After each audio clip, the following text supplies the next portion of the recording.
It's no secret that writing can be lonely work, but does it really have to be?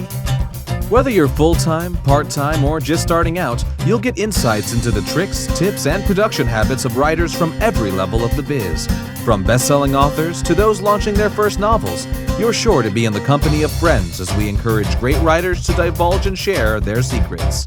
This is the Great Writers Share podcast with your host, best-selling author, Daniel Wilcox. Hello and welcome to the Great Writers Share podcast with me, Daniel Wilcox, where every week I take the time to sit down with writers from all levels of their journey and pick apart the grey stuff between their ears to find their pearls of wisdom underneath. Today's date is the 28th of August. I have just come back from a full day of sitting in cafes, just getting the words in. It's been a good day. It's been a good week. I managed to finish the series that I've been working on last week and rewarded myself with a nice couple of days off, which was glorious. I'm very happy with the finished product and just have to wait to see now what the editor comes back with and see if that's all happy to ship. And actually this week I'm very, very excited because I am now working on book 5 of my Caitlin Chronicles series. So I've written books 1 to 4, which were released last year, and it's actually been about 9 months since book 4 came out, so I'm excited to get book 5 done in that series and wrap that up.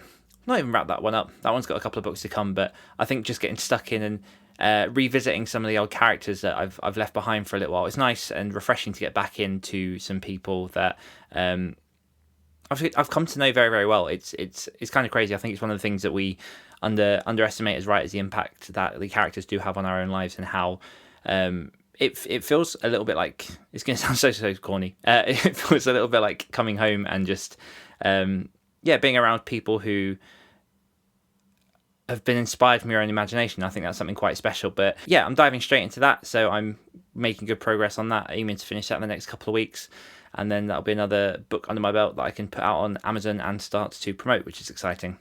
But into today's guest, who is John Crinan, and he is a writer and podcaster, someone who's been on the peripheries of my author journey for a little while.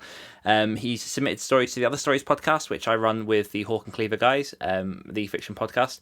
And John's just a really nice guy. I sat on his podcast a couple of weeks ago, and we go into a lot of the parallels of our author journey, and we for some reason we have this freaky connection, which you'll see in the interview, but it's kind of freaky the amount of stuff that we have in our mind that's quite similar.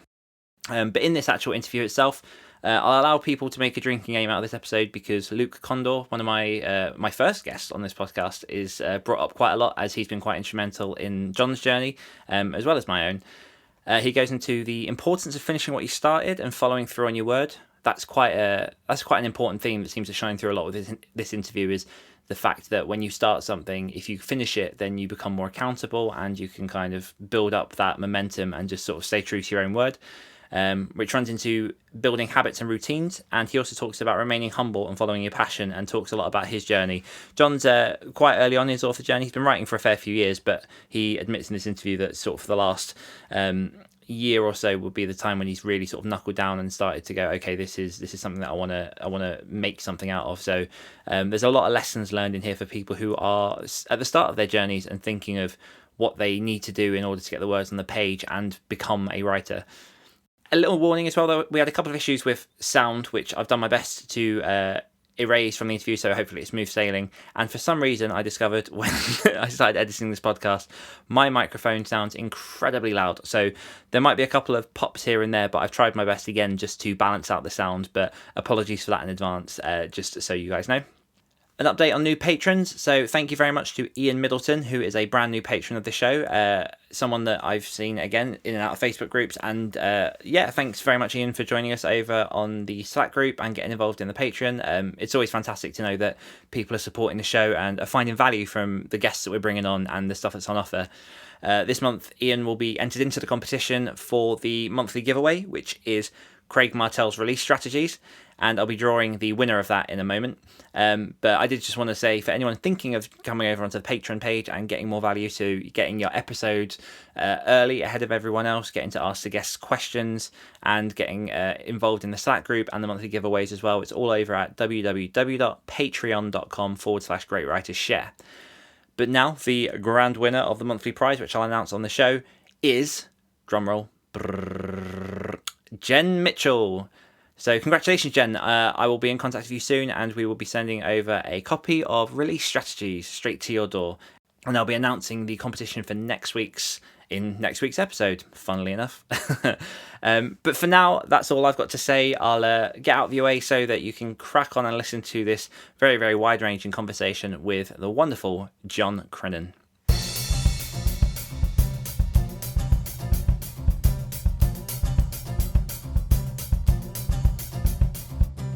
John Crinan is a writer and podcaster who hails from the rolling hills of Scotland and migrated down to the cobbled, smoky streets of London.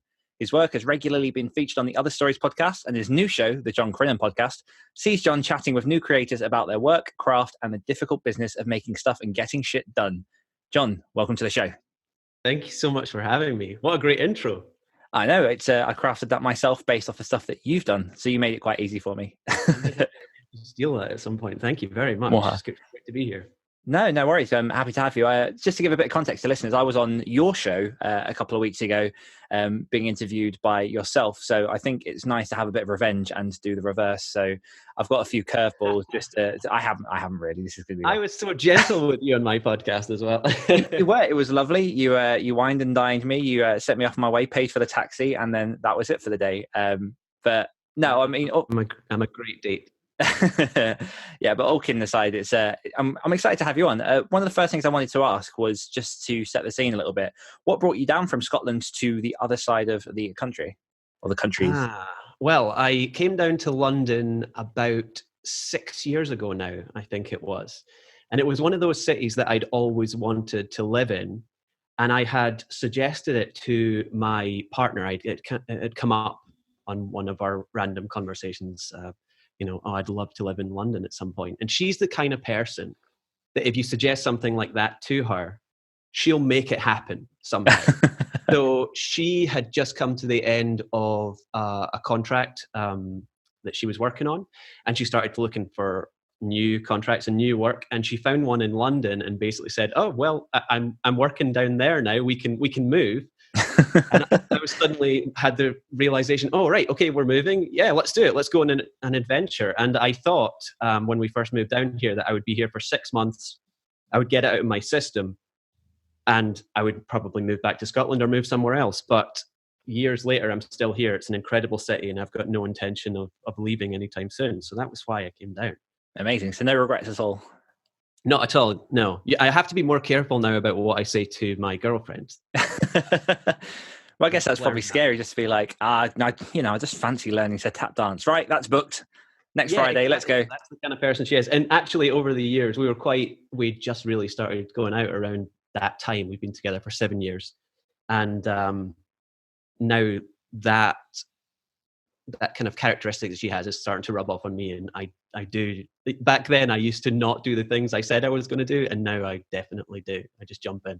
Nice. Something about being able to execute and just follow through with the things you are trying to say. It's so important. It's so easy just to keep talking about stuff and never doing anything. But when you actually start doing it, great things happen. Absolutely. So let's get a bit more into your writing. So you've written a fair few short stories. Like we said in the intro, they've been featured on the Hawk and Cleve podcast that I co-produce, The Other Stories. Fantastic stories. I highly recommend that people check them out. What brought you into the short story arena? Because I know that it's quite fair to say you're fairly early on in your writing career, and you're doing a lot of things at the minute to put your name out there, which I'm quite impressed with. But let's sort of start with what got you into those first sort of submission steps, and where would you say your journey began? Okay, well, so I've been writing for years and years. I was trying to write this great, or what I thought was going to be great, novel. That was what I wanted to do. I wanted to just emerge from my writing den with this incredible finished debut novel that everyone was going to think was the best thing ever. And ultimately what happened was that I just sat in a room writing, never showing my work to anyone and never doing anything with it.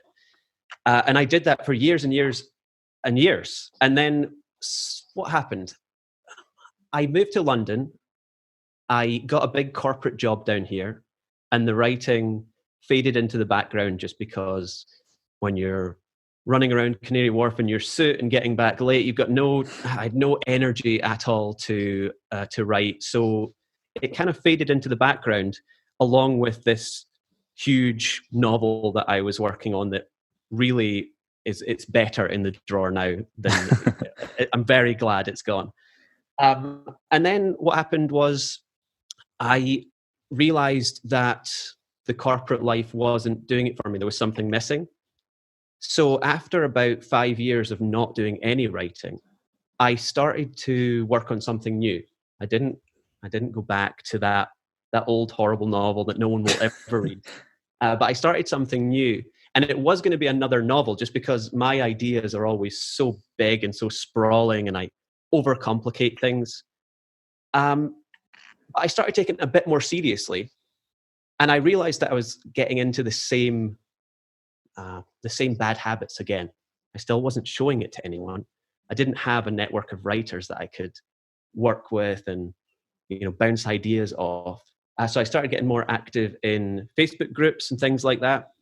And then I discovered you guys. Through a Facebook group. I actually think I was thinking about this. I think it was Luke Condor, one of my guests on the podcast. He had posted, I think it was just before you guys published They Rot, maybe, and he had posted the cover art, and I started commenting, saying how good the original cover art for They Rot was, and we got talking, and then I discovered your podcast, Hawk and Cleaver, and kind of just orbited around that. I was a listener. I was a fan of the Other Stories podcast for a long time. And then you guys did the writing short horror stories course. You've done 2 of them now. I've been on both of them. They've been great. Yeah, I think one was April last year, March or April last year, this year. Yeah. And then one was September last year. Yeah, that sounds about right. So it was almost exactly a year ago. And I thought, that looks perfect. I'm going to jump in, because here I was working on this novel. I wasn't getting anywhere with it. So I thought, I never really tried my hand at short stories. It really was honestly my first short story that I wrote on that course. And the basic format was, it was a 7-day horror writing, a 7-day story writing course, where at the end of it, Luke would take us through from generating the idea to writing the first draft to editing to polishing and then having a finished story at the end of 7 days. So I took it very seriously. I didn't use any ideas that I had previously. I started from nothing on day one, wrote a story that was called Collector's Item. I had to think there, and was very happy with it. It was the first thing I'd finished in, I don't even know how long. It might have been one of the first things I'd ever really finished. And then there was the opportunity to submit it to the Other Stories podcast. You guys liked it. You guys featured it on the show, which was a huge, huge milestone for me. And I just suddenly realized, whoa, how important it is to finish stuff, to work with other writers, to get the writing that you've done, even if you've written it quickly and you're not 100% confident about it, get it in front of other people's eyes and get some feedback. And I haven't really looked back since.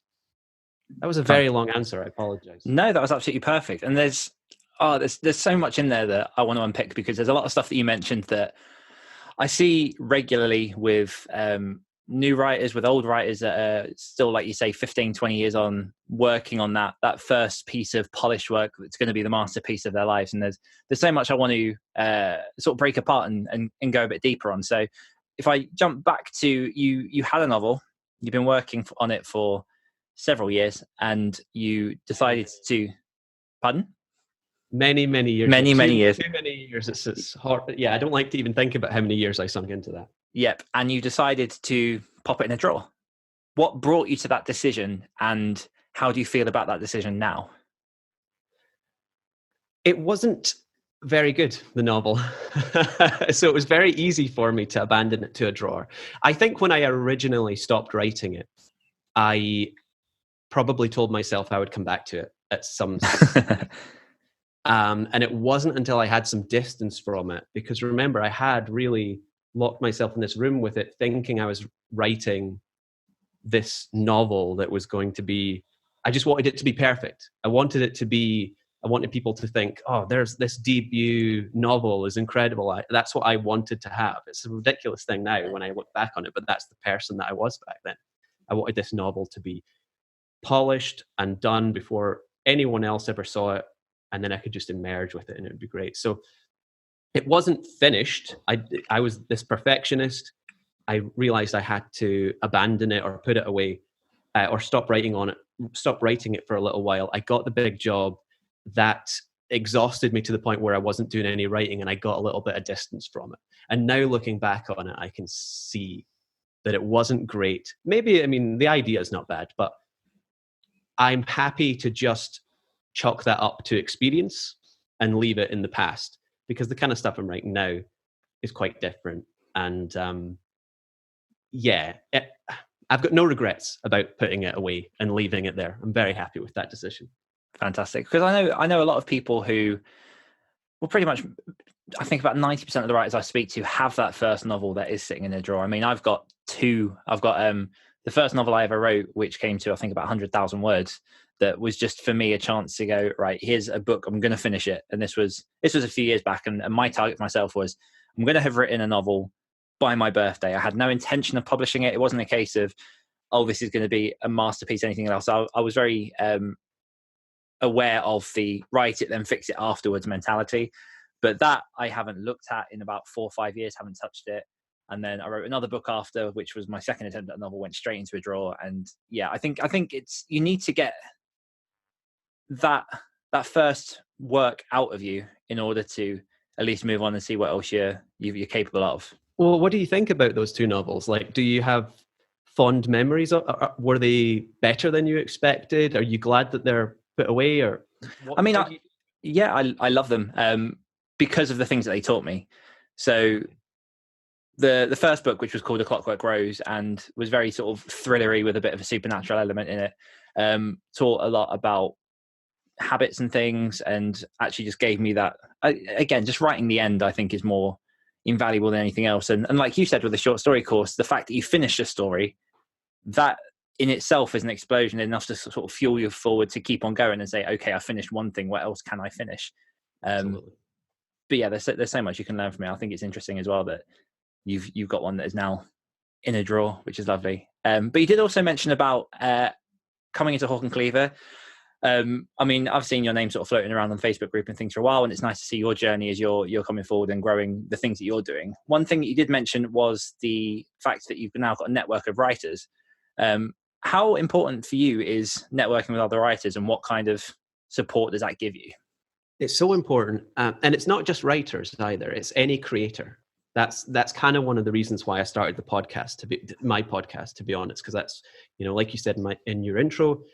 I just talk to creators about whatever it is they're working on, getting shit done, their craft, really anywhere the conversation goes. Because I always come away from those conversations when you talk to someone who's maybe doing the same as you, or, just facing the difficult business of bringing something new into the world every day, which is incredibly difficult to do. I can't help but talk to those people and be inspired, and then want to jump back into my own stuff and make it better. And you learn things obviously from other writers. A show like yours is a great resource for writers, but I find that I learn things from people in all manner of disciplines and different crafts. It's impossible not to. So it was one of the big things that happened really when I moved to London, just jumping back to that decision to come down here. It's very difficult not to bump into people who are working on exciting projects down here. If you walk out the door, everyone's doing something cool. So it was really when I started to grow my friend network, because a strange thing happened to me when I moved from Glasgow to London, is that I kind of transplanted myself out of a very good friend network, and I have a lot of great friends still in Scotland, and I moved down without really knowing anyone. And that's big. Yeah, it's I mean, obviously I had my partner because we moved down together, but I didn't think about it before I did it. And then I realized, oh yeah, you kind of you kind of need people, you need friends around you. It's great. Facebook and things like that's great, but you need to get out there and start meeting new people. So what I'd never done in Glasgow, all my friends kind of, you gather friends organically and just at work, in the office, or you meet people and slowly over a lifetime, your friend group builds up. But suddenly I'd taken myself out of that, so I had to be very deliberate about meeting people. And that was a big learning curve for me. I had to start going to meetups and start doing activities and going to evening classes and things like that, just to find people. And then that's when I started meeting other creators and other writers. And suddenly I realized what I'd been missing all this time.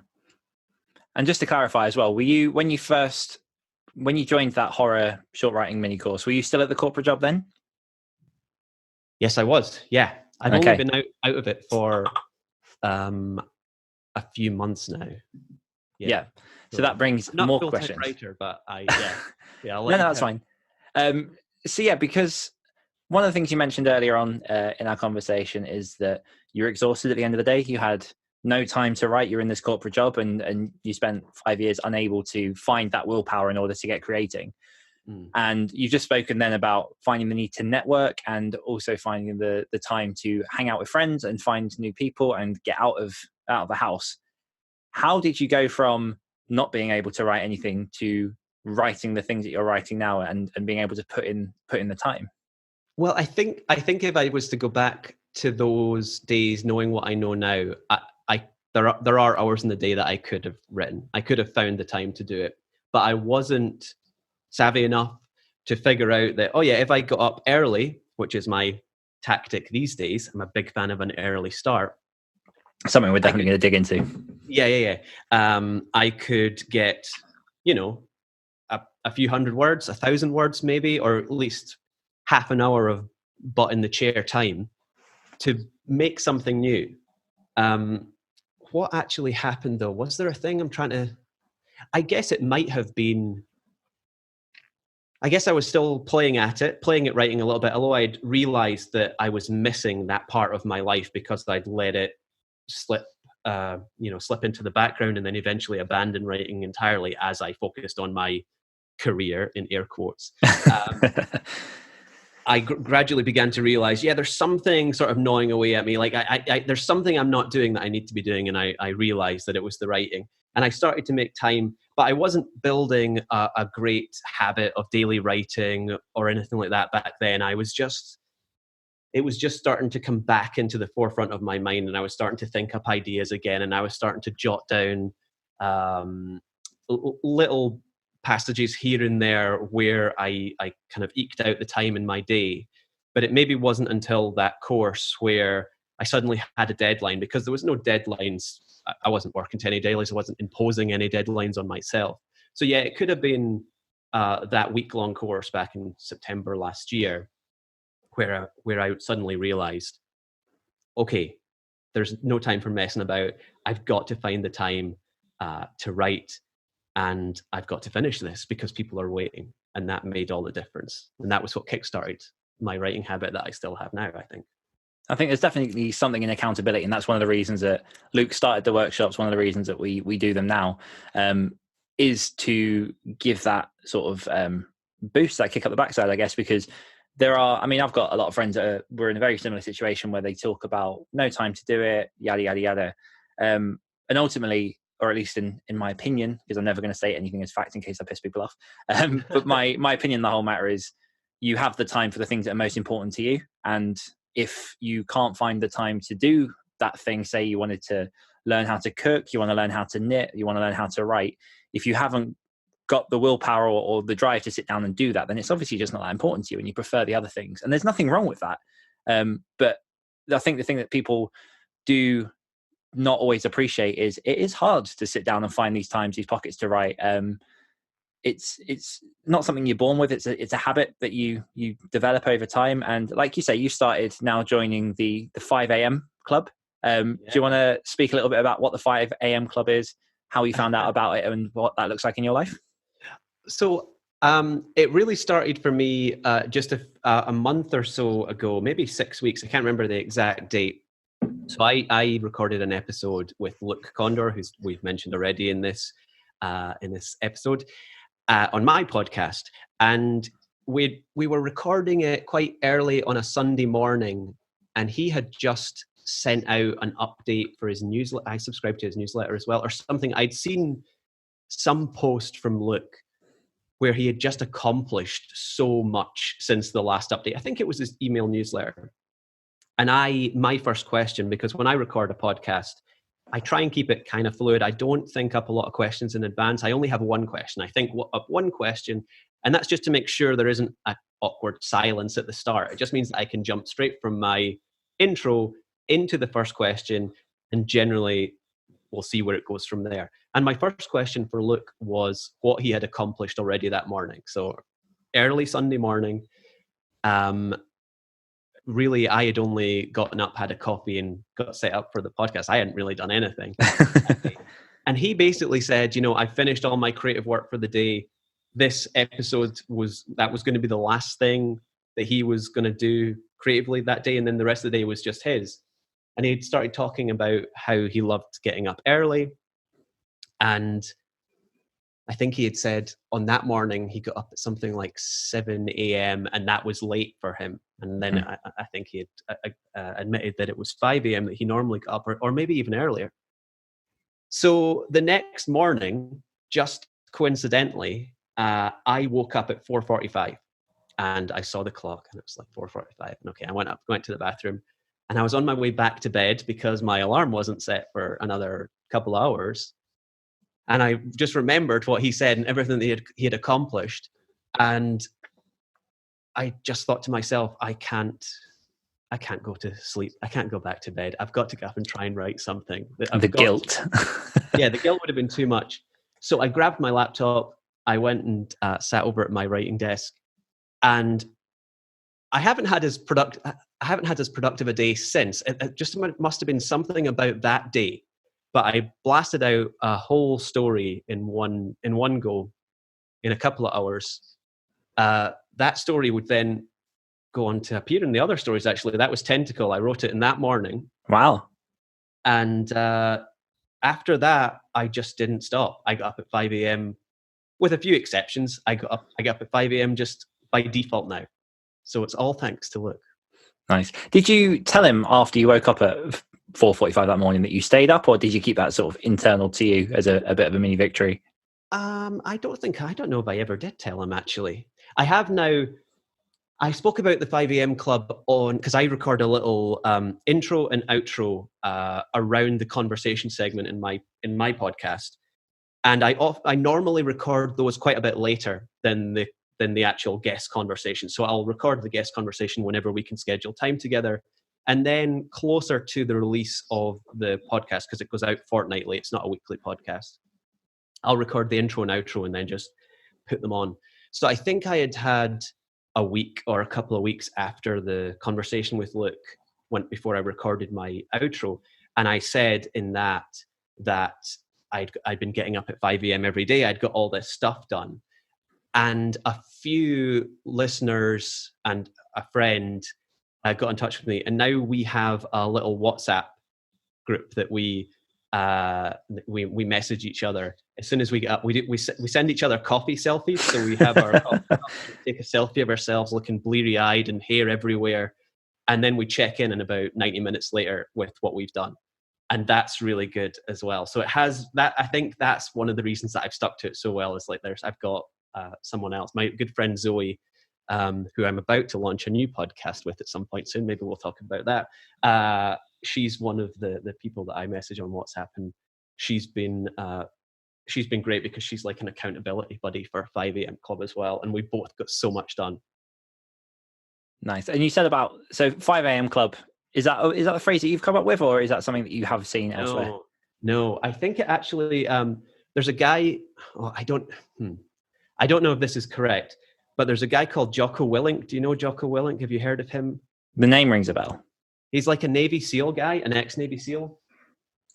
And he he wrote, I'm blanking on the name of his book now. What was it? Discipline Equals Freedom. He wrote this book. He's got this saying, discipline equals freedom. And Yeah. he's all about early mornings. If you go to his Instagram or his Twitter page, it's just an endless stream of him taking a photo of his watch, his wristwatch, like like such an early time on it, like 4:30, 4:15. He might have been where I picked up 5 a.m. Club, but no, I didn't invent it. I use it, but I don't know. The hashtag was around long before I came along. Yeah, no, I've seen lots and lots of. It seems to be a common thread that a lot of the successful people that I'm aware of, anyway, are early risers, and that's not necessarily the only way to go. And obviously, people do success late at night by writing it late into night or doing whatever afterwards. But yeah, for me, I'm quite the same as you and Luke. It's a case of once I discovered. So I was kind of forced into doing early mornings by my circumstance I was in before. Where I had my job. I had a son that was always up at sort of 6:30, 7, and if I didn't get up early, I didn't get my things done that I wanted to. So it was kind of like, you do it then or never.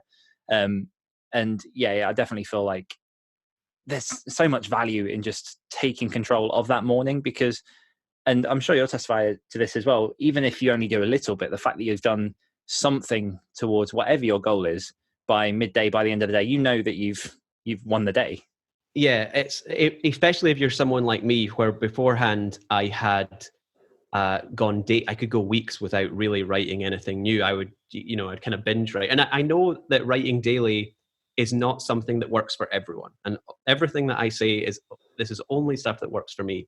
But I need to write every day, because if I let it slip, then I'll miss one day, and that one day will become 2, it'll become 3. So it's so important for me to write daily. But when I get up and write in the morning, I've got an added spring in my step that I didn't have before. Like, I feel like such a winner for the rest of the day, even if all I've gotten done is 500 crappy words or something like that. It's still progress. It's still a baby step towards where I want to be, and that just has a knock-on effect throughout my entire day. And you're right, when people say you can write at night, I just found personally that if I leave my daily words until the evening, one of two things is going to happen. I'm not going to write them at all, or I write much worse than I normally. Yeah. And I think for me as well, I always found that because in the morning I know there's a cutoff when I have to stop, it means that I focus more, because I know that is the window I have. Whereas if I write in the evening and I start at 6 or 7, there's no definitive stop. So what could take me an hour in the morning will then take me 3-4 hours to do at night, because I'm being lazy. But what do you do on the mornings? Because undoubtedly there'll be mornings when you wake up at 5, whatever time you set your alarm clock, and the last thing you want to do is get out of bed. So what would you advise to someone who's in that situation? What motivates you? I'm guessing partly the accountability group, but is there anything else? The accountability helps. There are days when I don't. If I've had a particularly late night for whatever reason, sometimes things happen in the evening and you don't get back home until very late, and you can get away with being in a bit of sleep debt for maybe one day. But if you've had a couple of late nights in a row, the benefit of the 5 a.m. club to me drops fairly drastically, and I'll allow myself to have a long lie and sleep in a little bit. Because one of the things that is important, it's great talking about, you need to get up earlier and earlier and start the day at 4 a.m. or whatever. But if you are consistently not going to bed until late, you're not doing yourself any favors. Like, there's a lot. I do go to bed a lot earlier now than the young me used to. I have become a bit of a morning person, whereas before I definitely wasn't. What my advice would be, though, I don't know. You just want to remove. I think it's like everything. You just want to remove the obstacles to it. So my alarm is on the other side of the room, so I have to get out of bed to switch it off. That's a huge one. Sorry, because I started doing the same thing about 6 months ago, and yeah, infinitely, because by that point you're already standing, you're already there. It's like, I might as well. Yeah, you've already come out into the cold by that point. You might as well put on some clothes. Mm. That wasn't even intentional. It's just that was the only place a plug socket on my phone. But that's a benefit. Yeah. I don't think I really do anything else. I really look forward to my morning coffee. I'm not someone who drinks a tremendous amount of coffee. I don't drink coffee all through the day, but I really like it. So I make sure that I make a very nice, like I have very nice coffee, and that's what I drink. So I look forward to it. So in a weird way, I'm excited about my coffee, and that kind of gets me out of bed as well. But yeah, it's some days I'm not saying I'm religious and I'm always up at 5 a.m., but the vast majority of the time I am, and I get a lot done. But yeah, I think that's really it. Okay. So switching gears a little bit then, one of the things that I'm quite curious about, just because I don't think I've ever really nailed it, and it's one of the things that I do want to crack, and I'm interested to see what your approach to this is. I might just leave this hanging to see how long, because now you're wondering what I'm going to ask, aren't you? I'm excited to find out. So Patreon. Oh, okay. Yeah. You've got your podcast. You've got the John Crinan podcast, which is slightly fed by the Patreon. I visited the page. You've got quite cool stuff doing there. One thing that I have noticed is you've got a lot of inputs into that Patreon. So you've got sort of like your short story writing. You've got the podcast. You've got the new podcast, which you've mentioned that we will, I think, touch on in this interview. But yeah, one of my questions is, why Patreon, and what are you trying to achieve with it? Okay, so I don't have a very good answer for this yet because I am still figuring Patreon out. But yeah, you're right. I have a Patreon page. My hand was kind of forced with that. I wasn't originally going to because I felt a bit uneasy about asking for patronage so early on in my journey. But there was a recent without going too into the weeds, Patreon recently went through a bit of a change, and they were going to change their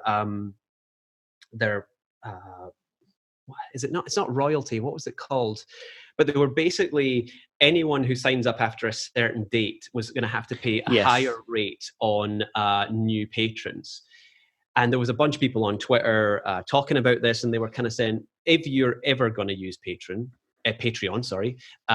now's the time. You might as well set up a page, even if you don't point anyone towards it. Then your rate will be grandfathered into the old one, and you won't be paying more. So I read that. I don't remember who tweeted it. I read that, and I thought, yeah, you know what? I will set this up, because at some point in the future, I would like to find kind of true fans, and I'm not wanting to get rich from Patreon or anything like that. But I would like to have that ecosystem to put posts that are not necessarily always going to be public, and do some fun experiments there. So I decided to set it up, and then that happened around the same time that I had convinced myself to start with the podcast, or not convinced myself. A couple people suggested that I try it, and then I convinced myself that, yeah, okay, let's do it. And I just started posting things on there. Now, there's not a whole lot of stuff over on my Patreon, and there is a bit of a the problem that I have in my head with it is I don't know whether or not the Patreon is for the podcast or if it's for my writing, because they're two completely different things. But at the moment, I'm posting both there, and the podcast is the one where I'm putting out more content, because I'm putting out something every 2 weeks. And I'm not doing that with my writing. But one of the things I am trying to do with it is trying to keep myself accountable. So I'm promising things like a new short story every month on Patreon, and some other things as well that I can't remember. Just to kind of steer it more towards the writing rather than the podcast. I'm hoping that the podcast just becomes more of a bonus rather than it being the forefront, because I consider myself a writer first and a podcaster second. But yeah, I'm really still trying to figure out Patreon, and still trying to figure out, I don't really like using the word strategy, because I just want it to be a place where I post all the weird stuff that I want to post and have some fun with it. But I do think that maybe, there is maybe a little bit of a strategy to it. I actually have a guest coming up. I'm not trying to do a plug for my podcast. No, by all means, use it. I have been thinking about this, and one of my upcoming guests is doing quite well in Patreon because I basically really selfishly use my podcast to just pick the brains of people. What a horrible thing to do. I know, it's great. So I might have a better answer soon on the Patreon thing, but right now I'm just figuring it out as I go along. Now I found it's because I've done the same thing. I've got my own personal writing one, which at the minute is just abandoned. It's just left there, gathering dust. Obviously, listeners of this show, I've got Patreon for this show, but from what I've seen, it's a difficult one to crack. And when you do, you really sort of start seeing the rewards. But the way that I've seen it is you can either advertise yourself as the brand of who is you, and a lot of people are they'll just plug everything they're doing, and fans will lap it up and they love every element. And particularly for people like super fans, they'll eat everything that you'll do anyway. So that's the kind of people that you want to draw into that ecosystem. And then I've seen it where it's built around the products more than the brand itself. So we've got one for the other stories, which started off being a general Hawk and Cleaver one that we then sidled into the other stories one, because what we found was the fans of the other stories didn't translate into some of the other stuff we were doing. And that's something we're seeing consistently. It's really hard to get podcast fiction fans over into even audiobooks is a bit of a stretch because they're just slightly different in how they behave. But no, I'm the same as you. It is a difficult nut to crack, but I think it's worth pursuing. And like you say, even if you've only got sort of a handful of patrons, it's money that you didn't have going towards the work that you're doing.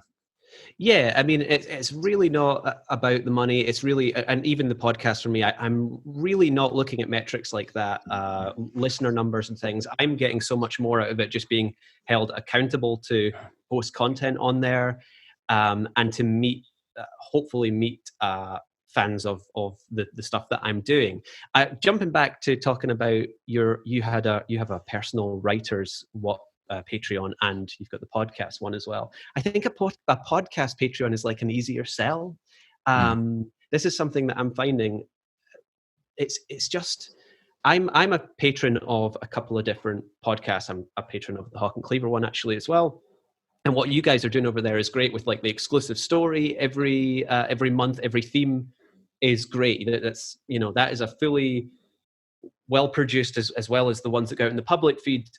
Story that goes to everyone, and that's it's an easier sell. I don't know how to explain it. I've always found that whenever I click through to a writer's personal Patreon, I see, because you can see how many people support them, and obviously, I'm talking about metrics and how they're not important, but they are quite a good gauge to see how other people are doing, and you can look at other people's strategies. And I often find that writers, when they're just posting fiction or books or whatever, the numbers are always so much smaller on podcasts, which is a shame because but I think it's just the platform. More people are using it for podcasts, and it seems to be an easier sell. I don't know why that is.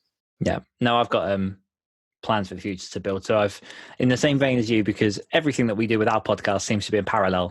For people that didn't know, John's podcast came out. People that were standing up as well. Yeah, we're both standing up and podcasting for one of the first times ever. We our podcasts, The Great Writers Share and the John Crinan podcast, launched sort of within weeks of each other. Yours, I think, was about 2 or 3 weeks before mine.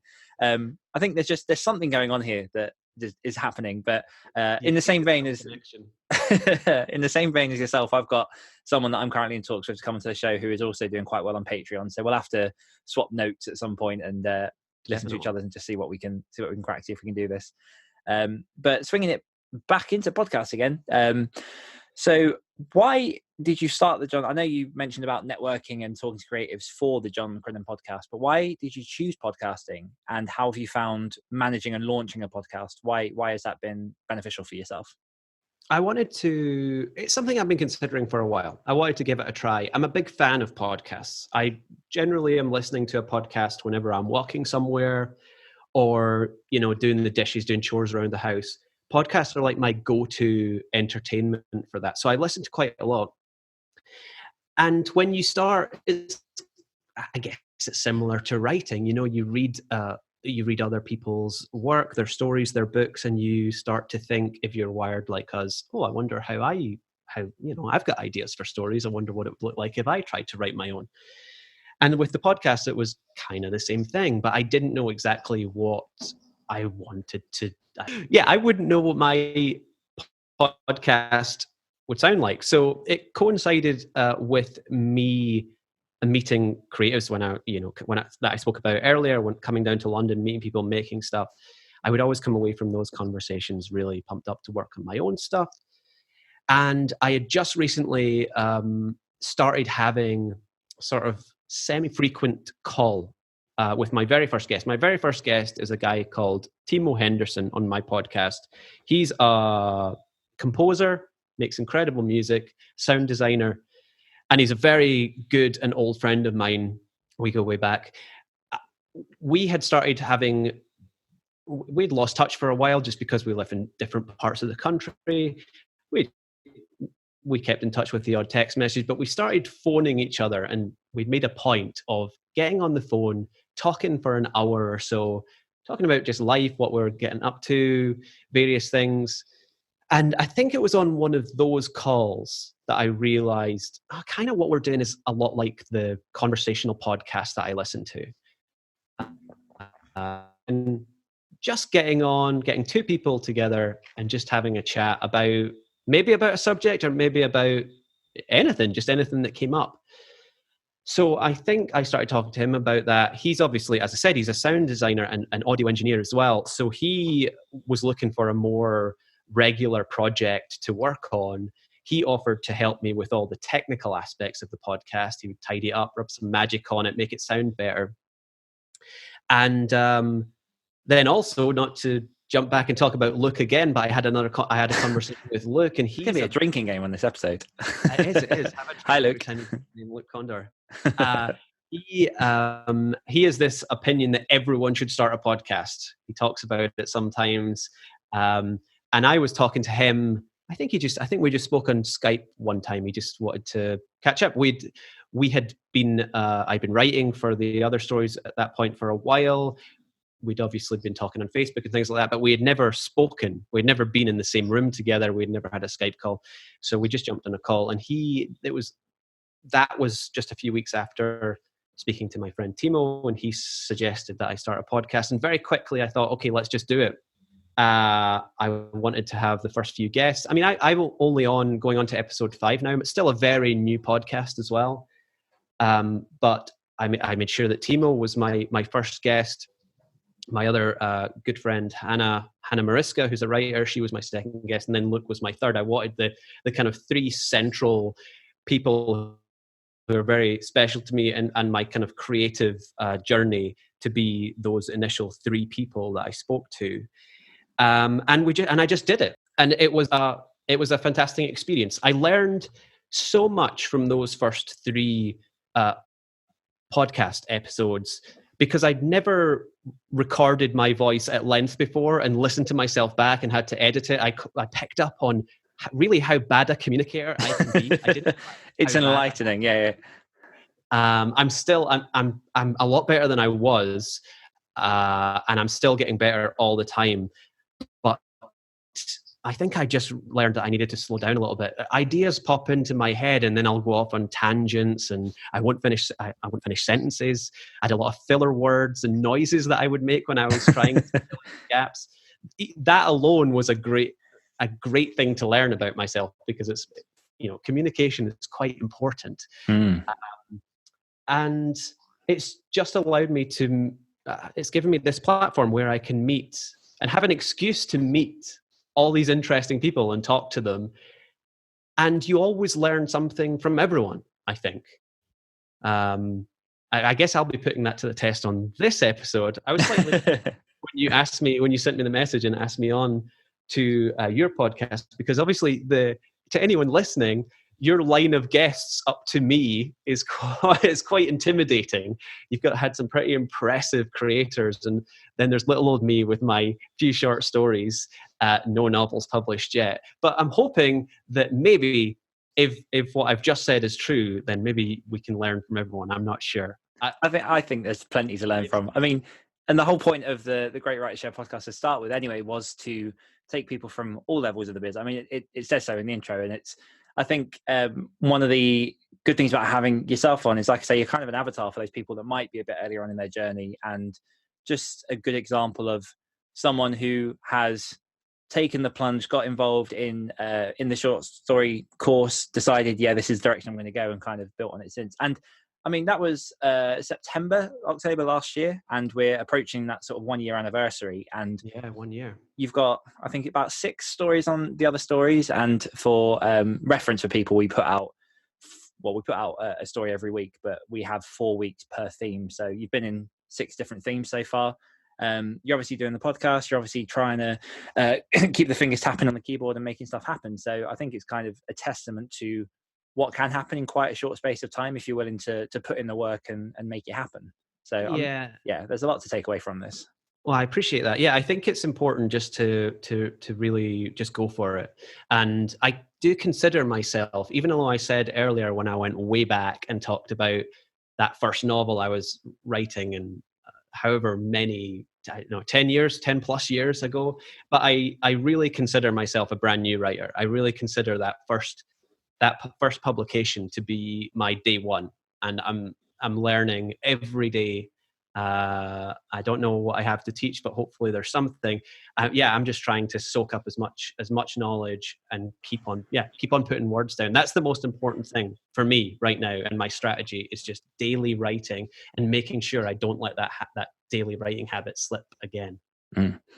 Yeah, no, I think it's definitely a good mentality to have. Even sort of years down the line, I'm the same in that I still have to fight to keep my habits, and I still am hungry to learn, and I think that carries people far. So it seems like that's quite a nice place to round off the bulk of the main bit of the interview. I think that was a nice little unintentional loop, circle back to the beginning. But what we'll do now is that we have a question from one of our patrons over at patreon.com/greatwritersshare. So we can both take this and just take it whichever direction. It's just a smaller question, but this is from John Cronshaw, who says, have you found a way to make consistent money from short fiction, or are you aware of any ways? Well, John, thank you for your question. My answer is not consistent money. No, I am really not pursuing financial reward at the moment with my writing. I really just, like I say, it goes back to that last answer. I'm a brand new writer essentially. It's okay, ignoring the 10 years that I spent on that big novel. I started a year ago. So I don't expect to be making any serious money with writing. Maybe never. It's just something I'm driven to do. But I listen to some podcast, like I listen to the Career Author podcast. That's one of the ones that I listen to, not to keep telling people about other podcasts. Everyone should share. Great writers share, John. I try and keep my hand in on all the advice that's out there, because there's so much great advice on how to be a career author and how to make money with it. But it's secondary for me. The thing that I'm focusing on is becoming a better writer. And if I have to do that for 5 more years before I make a big sale or start getting consistent readers, that's fine by me. It really doesn't matter. But I've been lucky enough to have, like you say, a couple of stories published. So I have had some income through my fiction, and it's exciting to get that first little bit of cash for something that you've made from the blank page and you've written. It's a wonderful feeling. But no, I don't know the answer to that. But Dan, you could probably help with that question. Yeah, I mean, I'm in the same sort of boat as you. I mean, I've been writing for, I want to say 4 years now. Just over 4 years. And it's only really been the sort of last year or so that I've actually seen any kind of income from anything that I've been doing with my writing. And short stories are always trickier anyway, because a lot of magazines, a lot of online places take short stories for very, very little reward, and they don't seem to sell for the big bucks unless you get into the huge publications.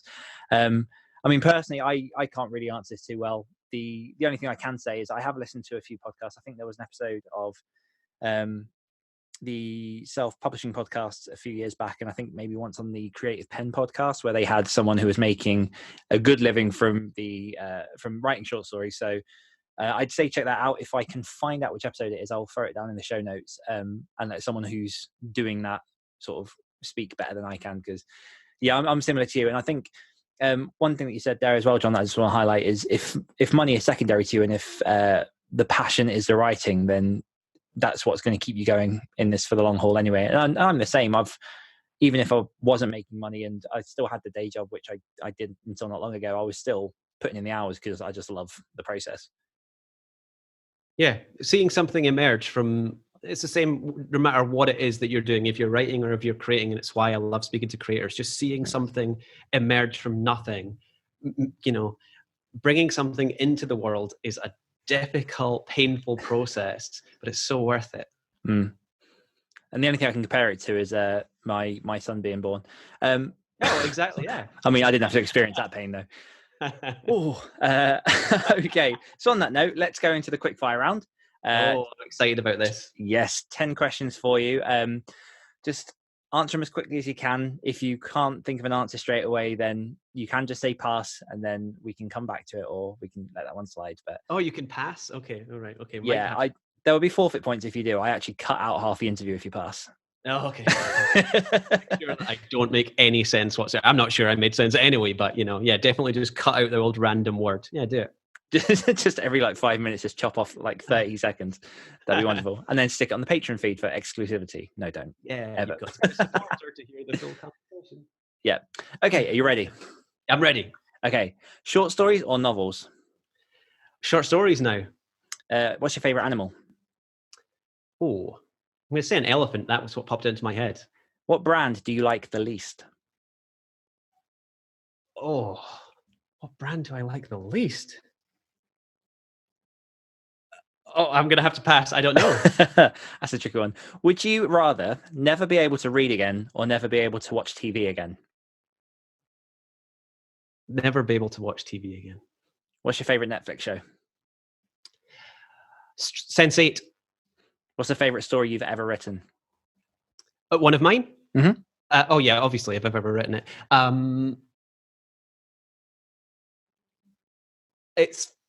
It would be the one that I've just written, which isn't out anywhere, and I can't tell anyone about it. But it's always the last one or the one that I'm writing currently. Nice. Sorry, That's fine. What's your meal of choice at a pub? Fish and chips, probably, or if it's a good pub. If they've got a steak, I'll probably have a steak. Oh, nice. What quirky habit do you have that people might think is weird? I have a ice cold shower every day. England or Scotland? Scotland, come on. If you could meet one creative in person, who would it be? Mike Patton, frontman of Faith No More. Nice. Fantastic. That's all 10 questions. Oh, yeah, good. I passed on the brand one. Yeah, I don't know what I would say, what my least favorite brand is. I don't really think about least favorite things. So that's, or most hated or whatever. No, I think that's a good way to go. Favorite brand. Yeah, I'll pass. I think this might be a totally inappropriate answer. I think whatever brand of company invented the mint shower gel, because I knew you were going to say that before you said it. That's so weird. We are on some weird wavelength now, because I knew you were going to say that.